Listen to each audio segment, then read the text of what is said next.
दोस्तों नमस्कार। आप सभी का हमारे इस YouTube चैनल में बहुत बहुत स्वागत है। वृषभ राशि वाले मेरे मित्रों, आज का यह वीडियो वृषभ राशि की महिलाओं को समर्पित है। जी हाँ दोस्तों, आज के इस वीडियो में हम इस राशि की महिलाओं के गुण दोष, आचार विचार, रूप रंग और उन कार्यों के बारे में बात करेंगे जिन्हें इन महिलाओं को भूल कर भी नहीं करना चाहिए, वरना इनके परिवार का विनाश निश्चित है। तो आज का यह वीडियो बहुत खास है और हर एक इंसान को इस वीडियो को देखना बहुत आवश्यक है और यह वीडियो कई लोगों की पोल खोलने वाला है। तो वीडियो बहुत ही खास है, ध्यान से देखें। वीडियो के हर एक भाग को बहुत गहराई से समझने का प्रयास करें। इस वीडियो से हर इंसान को कुछ ना कुछ सीख अवश्य मिलेगी, चाहे वह स्त्री है या पुरुष है, कोई फर्क नहीं पड़ता है। यदि पुरुष है तो वे भी वीडियो को देखें और जानें कि कौन से काम हैं जो महिलाओं को नहीं करने चाहिए, जिससे वे अपने घर की महिलाओं की द्वारा की जाने वाली गलतियों को सुधार सकते हैं। क्योंकि हमारे देश की संस्कृति में महिलाओं को पुरुष के समान ही दर्जा प्राप्त है, या यूँ कहे कि पुरुष से भी उच्च दर्जा प्राप्त है। उन्हें देवी का स्वरूप माना जाता है और किसी भी घर की महिला को उस घर की लक्ष्मी का साक्षात स्वरूप माना जाता है। जी हाँ दोस्तों, तो वीडियो की शुरुआत करते हैं इस राशि की महिलाओं के गुण और दोषों के बारे में बात करके। लेकिन इससे पहले हम आपसे चाहेंगे कि आप पूरे भक्तिभाव के साथ कमेंट में जय माँ भद्रकाली लिखना ना भूलें। माता की आपके ऊपर कृपा बनी रहेगी। जी हाँ दोस्तों, तो चलिए बात करते हैं कि इस राशि की महिलाओं के क्या गुण होते हैं। सबसे पहला गुण इनका यही होता है कि इनका प्रेम बड़ा ही निस्वार्थ होता है। जी हाँ दोस्तों, ये अपने पति, अपने बच्चे, अपने परिवार के सदस्यों से बहुत अधिक प्रेम करती हैं और दूसरों की परवाह इतनी अधिक करती हैं कि अपने बारे में सोचना भूल जाती हैं। लेकिन इतना निस्वार्थ प्रेम करने के बावजूद भी इन्हें मन ही मन ऐसा लगता रहता है कि जैसे इनके परिवार के सदस्य इनकी कदर नहीं करते हैं, इनके विचारों को उतना सम्मान प्राप्त नहीं है, जिस वजह से अंदर ही अंदर इनका मन कुछ खिन्न सा रहता है। लेकिन ये बाहर ऐसा कुछ दिखाती नहीं है। जी हाँ दोस्तों, दूसरा गुण इन महिलाओं का यह होता है कि ये महिलाएं बहुत ही धार्मिक प्रवृत्ति की होती हैं, लेकिन धार्मिकता में इन्हें दिखावेबाजी बिल्कुल भी पसंद नहीं। इनकी धार्मिकता और भक्ति बिल्कुल शुद्ध होती है। जी हाँ दोस्तों, अब बात करते हैं इस राशि की महिलाओं के शारीरिक बनावट की। तो इस राशि की महिलाएं या तो बहुत दुबले पतले शरीर की होती हैं या फिर बहुत अधिक मोटे शरीर की होती हैं, लेकिन एक अच्छे स्वास्थ्य को पाने का ख्याल इनके मन में जरूर रहता है। लेकिन विडंबना तो यह है कि परिवार का ख्याल रखने के चक्कर में ये अपने बारे में सोचना भूल जाती हैं, जिससे इनकी सेहत दिनों दिन गिरती चली जाती है। जी हाँ दोस्तों, अब बात करते हैं शौक शान और पहनावे की। तो इस राशि की महिलाओं का पहनावा तो बहुत साधारण होता है, लेकिन इनका अंदाज शौकीन अवश्य होता है। लेकिन परिवार की स्थिति को देखते हुए इन्हें अपने शौक पूरे करने का मन करता है। यदि परिवार की स्थिति अच्छी है तभी अपनी शौक शान में ये पैसा खर्च करती हैं, अन्यथा परिवार की स्थिति यदि नरम है तो ये अपनी ख्वाहिशों को तुरंत मार देती हैं और बिल्कुल साधारण लिबास में रहती हैं। लेकिन इनका स्वभाव ज़्यादा फैंसी या ज़्यादा दिखावेबाजी वाला नहीं होता है। जी हाँ दोस्तों, स्वभाव की बात करें तो इस राशि की महिलाओं का स्वभाव बड़ा ही हंसमुख होता है, मजाकिया अंदाज रहता है। लेकिन परिस्थिति की गंभीरता को इस राशि की महिलाएं अच्छी तरह से जानती हैं, तो उसी के अनुरूप बर्ताव भी करती हैं, जिससे इन्हें सम्मान प्राप्त होता है। जी हाँ दोस्तों, कभी कभार ऐसा होता है कि इस राशि की महिलाओं का झगड़ा दूसरों से हो जाता है, लेकिन ये लोग अपने मन में किसी के लिए बैर नहीं पालते हैं। जी हाँ दोस्तों, जो लोग इनके साथ बुरा भी कर जाते हैं उनके लिए भी इनके मन में बैर नहीं होता है, ये उन्हें कुछ समय के बाद माफ़ कर देती हैं। जी हाँ दोस्तों, तो ये तो इनके स्वभाव की अच्छी अच्छी बातें थीं, लेकिन ऐसा नहीं है दोस्तों कि सब कुछ अच्छा ही होता है। अच्छे के साथ बुरे का मेल भी होता है। तो इनके स्वभाव में कुछ बहुत बड़ी कमियां भी पाई जाती हैं। सबसे बड़ी कमी इनके स्वभाव में यह पाई जाती है कि ये स्वार्थी प्रवृत्ति की होती हैं। जी हाँ दोस्तों, अपना हित देखने के चक्कर में ये किसी और का ख्याल नहीं करती हैं। यहाँ पे हम आपको बता दें कि अपना हित से इनका मतलब अपने पति और अपने बच्चों के बारे में है। जी हाँ दोस्तों, इनके अलावा इन्हें पूरे संसार से कोई मतलब नहीं होता, चाहे किसी का कुछ बने या बिगड़े, लेकिन ये केवल अपने और अपने परिवार के बारे में ही सोचती हैं। जी हाँ दोस्तों, दूसरा दुर्गुण इनका है कि इनके अंदर जासूसी की प्रवृत्ति पाई जाती है। जी हाँ दोस्तों, ये हमेशा इस खोज में रहती हैं कि इनके आसपास के माहौल में क्या चल रहा है, और ऐसा देखा गया है कि इन्हें दूसरों के बारे में बहुत अधिक ज्ञान भी रहता है, पता भी चल जाता है। यानी कि इनके अंदर यह प्राकृतिक गुण पाया जाता है कि लोग कितना भी बात छुपाने की कोशिश करें, लेकिन ये किसी न किसी तरह से बात पता लगा ही लेती हैं। कहने का मतलब यह है कि दूसरों की गुप्त बातों को जानने में इनकी गहरी रुचि होती है। जी हाँ दोस्तों, इसी के साथ साथ इनके अंदर एक दुर्गुण और पाया जाता है कि ये झूठ बड़ी ही आसानी से और सरलता से बोल देती हैं। जी हाँ दोस्तों, ये परिस्थिति के अनुसार बात को अपने हित को ध्यान में रखते हुए बोलती हैं, और इसी चक्कर में ये असली बात में झूठ की मिलावट भी कर देती हैं। लेकिन इन सब के बावजूद भी इनका स्वभाव बहुत मेहनती होता है, और ये किसी भी काम को बहुत अधिक परिश्रम के साथ करती हैं, और ये इस हद तक मेहनत करती हैं कि इनके मन में आराम करने का ख्याल भी नहीं आता है, जिसकी वजह से अधिक परिश्रम और अधिक मेहनत की वजह से इनकी तबीयत भी कभी कभार खराब हो जाती है।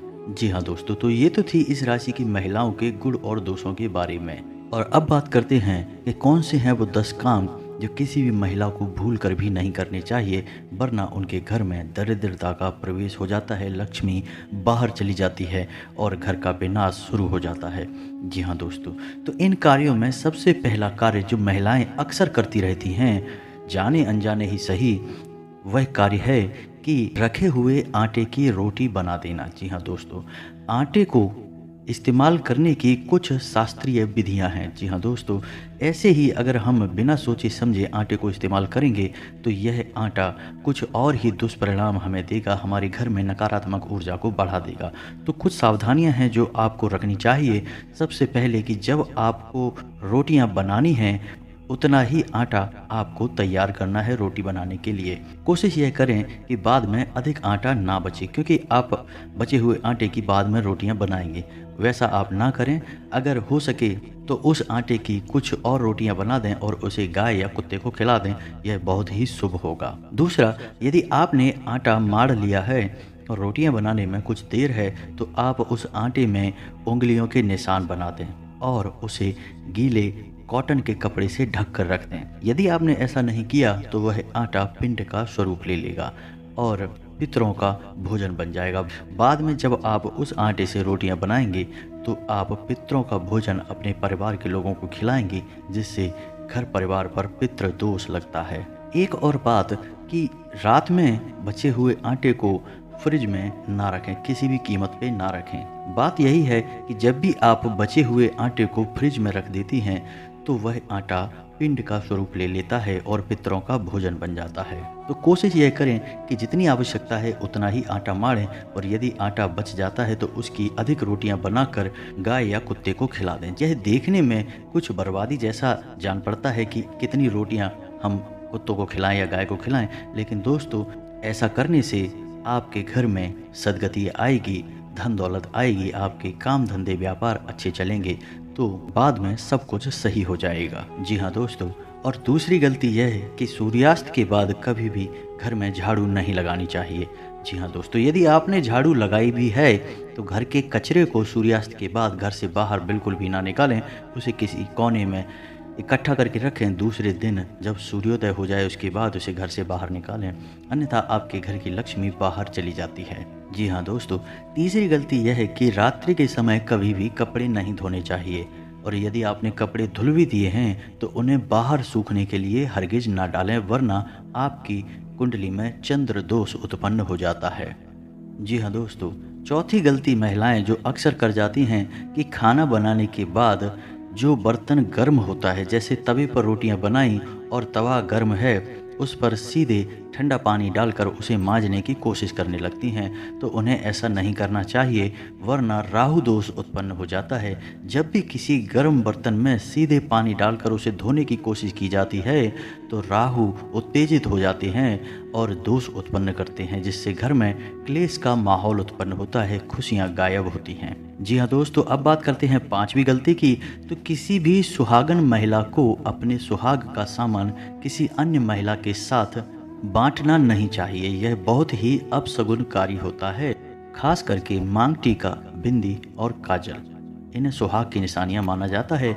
इन्हें किसी भी कीमत पर किसी अन्य महिला के साथ शेयर ना करें, बांटें ना। जी हाँ दोस्तों, अब बात करते हैं छठी गलती कि जब भी महिलाएं घर की किचन में काम समाप्त करें तो कोई भी जूठा बर्तन घर की किचन में बाकी ना रह जाए और ना ही किचन गंदी हो। खास तौर से जिस चूल्हे पर खाना बन रहा है वह चूल्हा गंदा नहीं रहना चाहिए।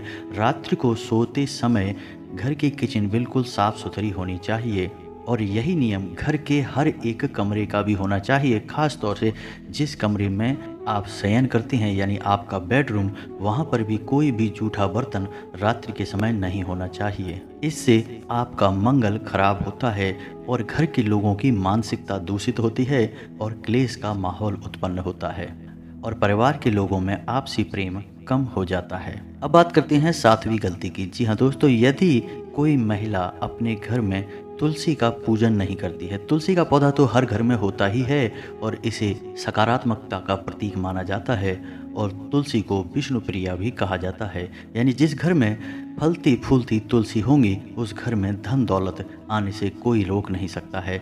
तो यदि कोई महिला अपने घर की तुलसी का पूजन नहीं करती है, दीपक नहीं जलाती है, तो यह उसकी बहुत बड़ी गलती है। तो उसे क्या करना है कि शाम के समय तुलसी के पास एक शुद्ध घी का दीपक अवश्य जलाना चाहिए और भगवान विष्णु और माता लक्ष्मी की पूजा आराधना अवश्य करनी चाहिए। इससे घर में बरकत आती है और माता लक्ष्मी घर में प्रवेश कर जाती हैं। जी हाँ दोस्तों, अब बात करते हैं सातवीं गलती के बारे में और यह गलती अक्सर घर की महिलाएं करती रहती हैं, तो आपको इसके बारे में ध्यान से सुनना चाहिए। यह गलती झाड़ू के बारे में है। झाड़ू को लक्ष्मी का स्वरूप माना जाता है, तो इसे ऐसे स्थान पर रखना चाहिए जिससे आपके घर में आने जाने वाले लोग इसे देख ना पाएं, यानी इसे छुपा कर रखना चाहिए। दूसरा कि झाड़ू से कभी पैर नहीं लगाना चाहिए और तीसरा कि झाड़ू का कभी पूजन नहीं करना चाहिए। वह लक्ष्मी का स्वरूप अवश्य है लेकिन हम उसका पूजन नहीं करते हैं। इसी के साथ साथ आपको यह ख्याल भी रखना है कि झाड़ू अपने बेडरूम में कभी भी ना रखें, वरना पति पत्नी के बीच बहुत झगड़े होते हैं, प्रेम कम हो जाता है। इसी के साथ साथ दोस्तों एक और बात है जो अक्सर देखी जाती है कि जब भी महिलाएं झाड़ू लगाती हैं और यदि कोई जानवर आ जाता है, जैसे कुत्ता आ गया या गाय आ गई, तो उसी झाड़ू से उस जानवर को मारने लगती हैं, जो कि उन्हें गलती से भी नहीं करना है। क्योंकि झाड़ू को माता लक्ष्मी का प्रतीक माना जाता है और गाय को भी लक्ष्मी का प्रतीक माना जाता है और कुत्ते पितृ का सूचक होते हैं। तो जब आप किसी जानवर को झाड़ू से मारते हैं तो आपके ऊपर अलग अलग प्रकार के कई दोष लग जाते हैं, माता लक्ष्मी रुष्ट हो जाती हैं। जी हाँ दोस्तों, और झाड़ू को रखने का भी एक विशेष विधान होता है। झाड़ू कभी भी उल्टी नहीं रखनी चाहिए। उल्टी झाड़ू रखने से भी घर में झगड़े बढ़ते हैं, घर की सुख शांति गायब होती है। जी हाँ दोस्तों, अब बात करते हैं आठवीं गलती की। तो किसी भी महिला को अपने पति और अपने बेटे के नाम नहीं लेने चाहिए। जी हाँ दोस्तों, यह बहुत ही अनिष्टकारी होता है।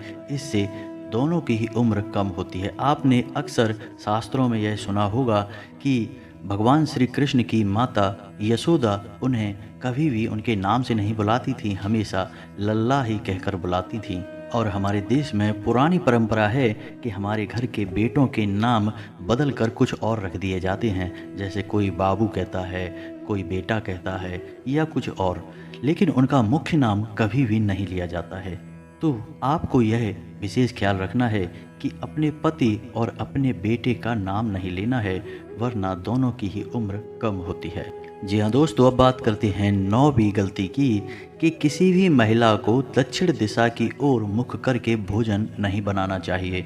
यह बहुत ही अनिष्टकारी होता है क्योंकि दक्षिण दिशा में यम का वास होता है। तो जब भी कोई महिला दक्षिण दिशा की ओर मुख करके भोजन बनाती है तो उसका स्वयं का तो स्वास्थ्य हमेशा खराब रहता ही है। जो इंसान उस भोजन को खाएगा उसका भी स्वास्थ्य लगातार खराब बना रहेगा और उसकी उम्र कम हो जाएगी। जी हाँ दोस्तों, अब बात करते हैं 10वीं गलती जो स्त्री और पुरुष सभी पर बराबर लागू होती है। यह सब के लिए एक समान है। तो अक्सर ऐसा देखा जाता है कि लोग नहाकर आते हैं और बालों में तेल लगाते हैं, कंघी करते हैं, उसके बाद पूजा पाठ करने बैठते हैं। तो दोस्तों आपको यह ख्याल रखना होगा कि जब भी आप बालों में तेल लगा लेते हैं तो आप फिर से मलिन हो जाते हैं, यानी आध्यात्मिक दृष्टि से दूषित हो जाते हैं, क्योंकि तेल को शनि का सूचक माना गया है। और जब आप बालों में तेल लगाकर पूजा करते हैं तो आपके ऊपर शनि दोष लगता है और आप शारीरिक दृष्टि से भी मलिन माने जाते हैं। तो आपको करना यह है कि जब आप नहा कर आएँ तो पहले अपनी पूजा समाप्त करें, उसके बाद बालों में तेल लगाएं। या आपको तेल लगाना ही है तो आप नहाने से पहले अपने बालों में तेल लगा लें, उसके बाद स्नान कर लें, उसके बाद अपने बालों में कंघी कर लें, फिर पूजा करें। जी हाँ दोस्तों, आपने अक्सर ऐसा देखा होगा कि पुराने समय में जब महिलाएं व्रत वगैरह रहती थीं तो अपने बालों में तेल नहीं लगाती थीं, किसी पूजा पाठ के कार्यक्रम में शामिल होती थीं तो बालों में तेल नहीं लगाती थीं। लेकिन अब नियम बदल चुके हैं, इसी वजह से लोगों के घरों में कई समस्याएं भी हैं और समस्याएं दूर भी नहीं हो रही हैं।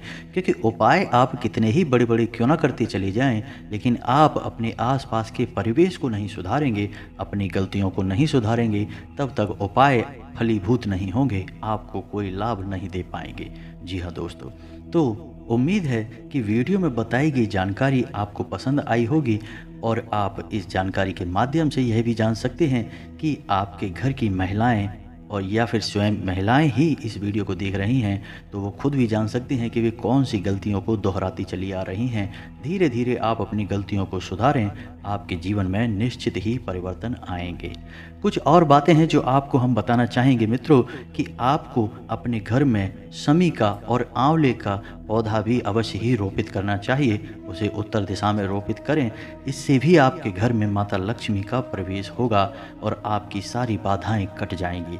जैसा कि हम आपको बता चुके हैं कि घर में तुलसी का पौधा अनिवार्य है, वैसे ही ये 2 पौधे भी आपके घर में निश्चित ही होने चाहिए। इससे आपकी बड़ी से बड़ी बाधाएं कट जाएंगी। तो उम्मीद है कि वीडियो में दी गई जानकारी आपको पसंद आई होगी। कमेंट में पूरे भक्तिभाव के साथ जय माँ भद्रकाली लिखें। जिनके साथ है माता भद्रकाली, उनका कोई बाल भी बांका नहीं कर सकता है। दोस्तों यदि चैनल पर पहली बार आए हैं तो सब्सक्राइब करना ना भूलें, वीडियो को लाइक व शेयर भी करें। और यदि आपके मन में कोई सवाल है तो कमेंट करें, हम आपके हर एक सवाल का जवाब देने की पूरी कोशिश करेंगे। मिलते हैं अगले ज्ञानवर्धक वीडियो में, तब तक के लिए धन्यवाद।